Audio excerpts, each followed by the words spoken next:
Thanks, Jim. So my name's Travis Kinder. I just recently started this brand new research project at the NIH with the newest center of the NIH, actually called the NCATS, which is the National Center for Advancing Translational Sciences. First, I want to thank everybody for coming and the organizers for putting this together. It was a privilege to talk to many of you at the poster session yesterday. So it was nice to actually see the patients and the families and the people that this research is actually going to directly influence. And my PI for our lab, the guy who runs the lab, is James Ingles, and I'm a recent postdoc in his lab. So I'm going to be talking about a CureJM-funded project we're doing on drug development and repurposing, trying to find new and better therapeutics for JM. So just a brief overview kind of what NCATS really is. I took this blurb from their website because I think it really captures kind of the scope of the problem that we're trying to tackle, where they say that there are several thousand diseases that affect humans, of which only about 500 have any treatment, and a novel drug can take about 14 years or more and about $1 billion to fund, with a failure rate exceeding 95%. So these statistics are actually kind of hard to really grasp. So to address these challenges, NCATS seeks to develop, demonstrate, and disseminate innovations that can reduce, remove, or bypass system-wide bottlenecks in the translational research process. So translational research is kind of a new buzzword, which essentially means translating basic biology, understanding on how things are working in the body, and translating that into a therapy. And one of the kind of things I'd like to highlight as almost a success story of NCATS is they're instrumental in helping Raju's company Revergen with some of their preclinical development. So they're already helping different therapies come to market. So within NCATS, I work in a lab called the Assay Development and Screening Technology, and the goal of ADST, for short, is a program to advance the process of therapeutic development, the research and development of innovative assay designs, which are also known as test systems, and chemical library screening methods in the context of disease biology. So I put a little diagram down here on the bottom. I kind of like to give this illustration that an assay is kind of just a fancy term for a test or a measurement, where something like even just measuring the size of a muscle, just taking like a tape measure, wrapping around a bicep, that's an assay for the size of a muscle. Or like insulin for diabetics, you're assaying the insulin levels in your blood. So these are the kinds of systems that we're trying to create that we can use as a research tool to look for therapeutics. So ADST received funds and guidance from the Medical Advisory Board from CureJM to find novel or repurposed therapeutics for JM. And a little bit about myself. I graduated from George Washington University with my PhD last year in Raju's lab. I'm very grateful to have learned a lot about JM as well as the drug development process in his lab. And I just started my postdoctoral research fellowship in May 2017 as kind of the champion of this JM project moving this forward. And the bottom right kind of just shows a kind of a stereotypical arc for the drug development process, just highlighting a few of the key steps. And our program area really focuses on this very, very early interphase translation, where we're going from, as I was saying, this basic understanding and trying to start getting some compounds that we think might have an effect on the disease. And then you need to go through iterations of the development of the compound, lead optimization, preclinical development in animal models, and then obviously into clinical trials in patients. So we like to think of our lab, ADST, kind of like in this central area connecting a few different key players. So the overall NCATS institution, where we have access to automation and robotics, analytical chemistry, informatics, compound management, as well as other core facilities. And this top photo is a picture of our lab and all the beautiful equipment that we have. We collaborate mainly with NIH institutions, universities, companies, and disease foundations, and kind of bring them all together to try and advance early stage research, particularly for rare diseases. So this is some of the kind of impressive robotics that we like to show off. So these yellow arms will kind of take the place of a scientist manually moving things around in a lab and pipetting things. So kind of what my job is to develop the assays from scratch, kind of with a little bit more traditional means. And then once we get something developed, we can then move it onto the robotics to do very, very high throughput drug screening. And on the top left here, we have kind of a diagram of the way we'll do some of these drug screenings, where we'll do all these tests, these assays, in these small plates that are about the size of a postcard, with around 1,500 tiny test tubes on each plate. And we'll use stacks of these plates and just run through hundreds of thousands of tests very quickly. And example of some of the data we can get here, showing dose response curves for a whole library of drugs. So you can see through concentration and the response, and then a variety of different drugs. So specifically what I want to work on,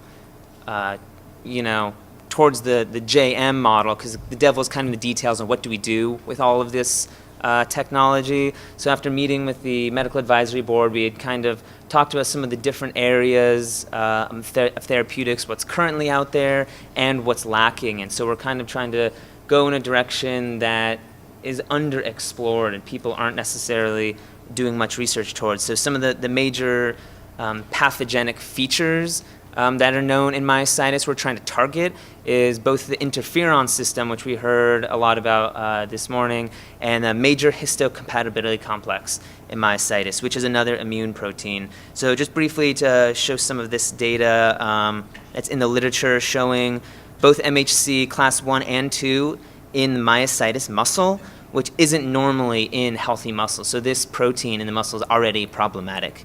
And then Dr. Raju in the year 2000 created a mouse model where just expressing, using transgenics, just expressing this protein, MHC, in the muscle of mice causes inflammation.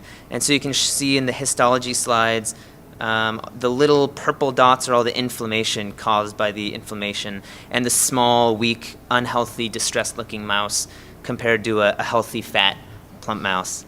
And this is showing the gene of MHC is located on chromosome 6, and through a variety of genomic studies in myositis have reconfirmed that this gene most closely associates with myositis and predisposes you to myositis. So we know there's this interaction between the environment and genetics, and we think this is a very hot genetic spot. So it's very reasonable that we're trying to develop drugs to block this pathway.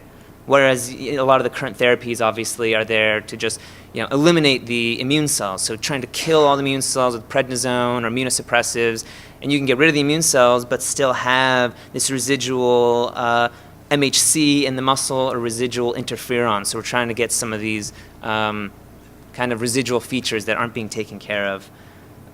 This heat map kind of just illustrates the interferon signature in myositis, which was talked about briefly earlier, and the kind of model that I'm pursuing, looking at the interaction between interferon and MHC. So it's known that interferon is pro-inflammatory and causes the expression of MHC. So we kind of see this axis and this connection between the two.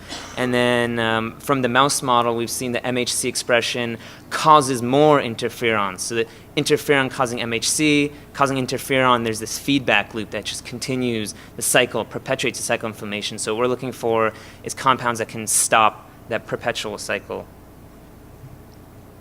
So a little bit on the assays that we're trying to develop. Obviously, as I stated, overall the goal is to identify compounds that can block the interferon, stimulate MHC expression in muscle to reduce inflammation, autoimmunity, and myositis. So overall, the principle is to stimulate MHC expression with interferon in immortalized human myoblasts. So myoblasts are the muscle precursor cells. We can grow them very easily in cell culture, and they're immortalized so that we can grow lots and lots of them to do the high throughput screening. And then screen for compounds that can inhibit that expression. And I have just a little diagram showing baseline cells, untreated, not expressing anything, treat them with interferon, and we can measure these different outputs for MHC, and then looking for drug inhibition. One of the things I'm excited about this model is we can do a variety of iterations of it using both the myoblasts or the myotubes, which are more mimicking of mature muscle. Different stimulators of MHC. We can look at for example, different cytokines, TNF for IL-6, other mediators of inflammation, and potentially look for inhibitors of those. And then we have access to different libraries and technologies at NCATS, such as an siRNA and toxicology library. We can look at, for example, toxic environmental compounds, which might be inducing the expression of MHC, which kind of would give a link towards this environmental impact in myositis. And the current pipeline that we're thinking of, how do we deal with these large libraries and whittle down to potentially a handful of drugs to test in patients or in animal models. So a couple of the assays that we're working on is a genome-edited reporter cell line using CRISPR technology, immunofluorescence of the endogenous protein itself, RT-PCR to measure the mRNA, which encodes for the protein, and then finally we'd like to assay patient myoblasts in the end, unimmortalized, unaltered patient cells, to show that these compounds are actually working in these systems before moving them into clinical trials. So I'll go through a little bit of the progress briefly. I have some of this on my poster if you'd like to see it, but essentially we've made progress on all three of these aims, doing the RT-PCR, the immunofluorescence, and the CRISPR-Cas9 mediated insertion of reporter genes, the MHC locus. So the basis of this model are these immortalized human myoblasts, which we got from a collaborator in France, Vincent Mouly. They were created fairly recently, and they were the second of only 2 existing human immortalized myoblasts. So we're really in this kind of cutting edge era of being able to use all this novel technology. Oops. And this is data from the RT-PCR assay I did. It's a high-throughput PCR assay where you can quantify the amount of RNA that's coding for these genes. HLA-B is MHC class 1. HLA-DRB is a allele of MHC class 2. So we're measuring both of these in a dose response being treated with interferon. So we see that these genes can be induced with interferon. And then the kind of next step was also measuring the protein itself, because we want to be having kind of different measurements, different assays, looking at a similar system, so we can have different levels of evidence that our system is working or that the drugs work. One of the very high-tech pieces of equipment we have in the lab is the Acumen. Without going into too much of the detail, it essentially uses different colored lasers and colored filters to shine light on cells grown in dishes, and you can label them with different antibodies that are specific to different proteins. And so in this case, we're using a protein to target the MHC, and we can measure its fluorescence from the laser. So just looking at just a couple of these figures without the details. So again, similar to the earlier slide, we did a dose response of interferon, and you can see the response of the MHC going up. So we have this good model system where we can measure the RNA and the protein of the interferon MHC axis. So once we kind of have all of these assays optimized, we have all the details worked out, we can go forward with drug library screening, where we have large libraries to screen against them. It's nice to see the actual images, the photos of these cells. And so this is a few different channels of imaging from another piece of equipment we have, which is essentially a very fancy microscope in a box that does high throughput microscopy. And so staining the cells in green here is the MHC, and you can see in the FITC is the green, and with the high dose treatment of interferon, you can see the MHC on the cells, and without, you can see there's no MHC on the cells. And here's just a blown up image of the cells we're working with, the myoblasts, expressing the MHC, which is, in some ways, this is kind of a model or a mimic of muscle inflammation in a dish. So we're kind of trying to model myositis in a dish and then treat that with drugs. So this is what we're looking at. With these images, we have very powerful analysis programs. We can measure different phenotypes of the cells. We use this Columbus analysis. You can very easily identify the nuclei, then identify the cells, and again quantify the level of MHC. So this bottom right figure again shows this dose response confirming the MHC expression with interferon beta. And lastly, we're working with this very brand new technology, CRISPR-Cas9, which some people have heard about in the news or in kind of sci-fi context, where we can edit the genomes of cells. And so in this case, what we're using it for is to create, as I mentioned, assays. So we're using the CRISPR as a way to engineer the DNA in our assay cells, and we can put in a reporter gene, which is just a very, very easily measurable gene. And in this case, we're using reporters that produce light. So you essentially can just take a photograph of the plate, and they're producing light when this gene is active, so you can very easily measure it.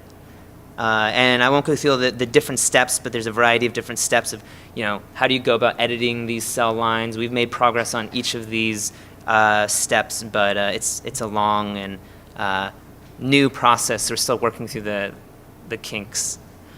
This one is a little bit heavy on the details, which I won't go into, but essentially showing the MHC class 1 molecule and some of the sequences we're trying to target with the CRISPR-Cas9 system.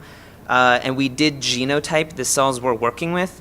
And importantly, they do have this HLA 8.1 ancestral haplotype, which is known to associate with myositis. So these cells are actually pretty representative, in some ways mimicking somebody who would be predisposed to myositis.